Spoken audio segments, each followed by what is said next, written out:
relación riesgo-retorno siempre va a ser a mayor riesgo, mayor ingreso. ¿Pero ingreso de qué? De un mayor rendimiento. Entonces, no podemos tener un bajo riesgo y decir que vamos a tener altos rendimientos en una inversión. Solamente teniendo altos rendimientos estamos cayendo en un alto riesgo. Si tenemos bajos rendimientos vamos a estar en un bajo riesgo. Por eso normalmente es recomendable desde el enfoque financiero trabajar en un nivel de riesgo medio, en el cual se tiene ciertos riesgos, pero también se tienen rendimientos no tan altos, no tan bajos, sino para poder tener una liquidez y solvencia en la empresa. ¿Cómo podemos resumir la administración integral de los riesgos? Lo podemos manejar como 6 puntos. El primero, identificar el evento del riesgo. Segundo, seleccionar el modelo que le va a permitir a la entidad medir el riesgo, qué tipo de riesgo se va a medir. Tercero, el valor numérico de cuánto perdería como empresa al tomar o asumir ese riesgo. Establecer los límites que permitan controlar las operaciones, un cierto margen de riesgo que yo quiera en el cual moverme. Gestionar los medios necesarios para llevar a cabo los procesos correctos, para tomar los mecanismos de cobertura. En esta materia de tópicos avanzados vamos a dar a conocer los instrumentos financieros de coberturas cambiarias, que son contratos que vienen a respaldar lo que este primer tema estamos tratando, los riesgos financieros. Y en el último punto tendríamos el monitoreo, que es dar el seguimiento sistemático de las exposiciones y consecuencias que estaríamos teniendo de dichos riesgos, para poder cubrirlas y que la empresa pueda pasar ese bache, llamémosle así, de incertidumbre. Recordemos que el riesgo también, desde el aspecto estadístico de medición, hablamos de la probabilidad o la incertidumbre que existe para que suceda un evento, al cual puede uno estar preparado de manera preventiva con las estrategias necesarias para disminuir las consecuencias que se llegasen a tener. En la siguiente diapositiva encontramos la palabra probabilidad con una tabla en la cual es una manera de la administración integral de riesgos, de medirla.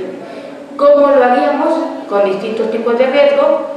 Medir su impacto, si su impacto es insignificante, menor, moderado, mayor o catastrófico.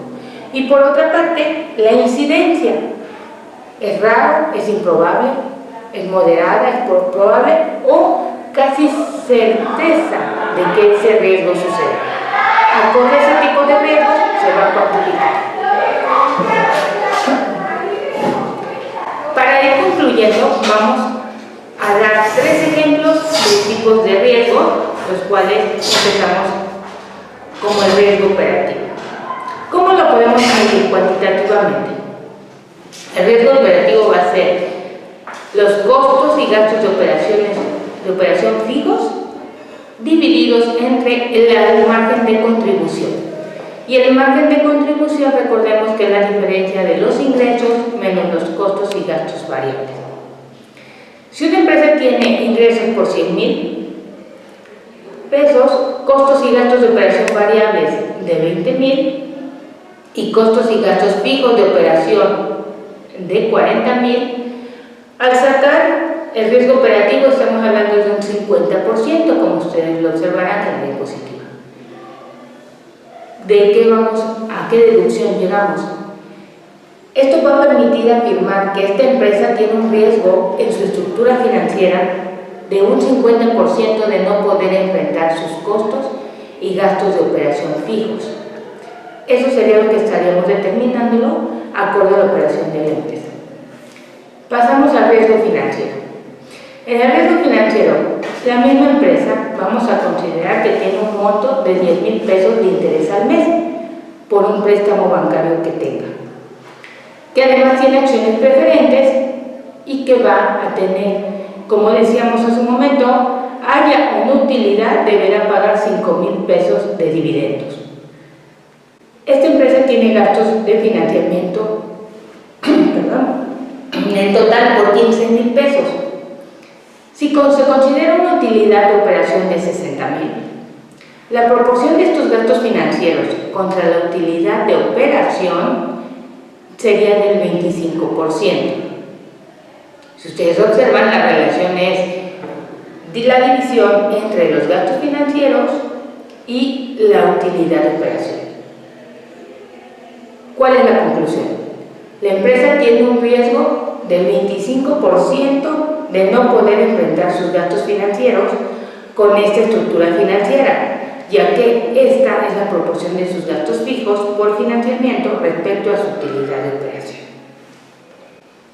Podemos hablar de una empresa sana, porque todavía está en un 25% de no cubrirlo.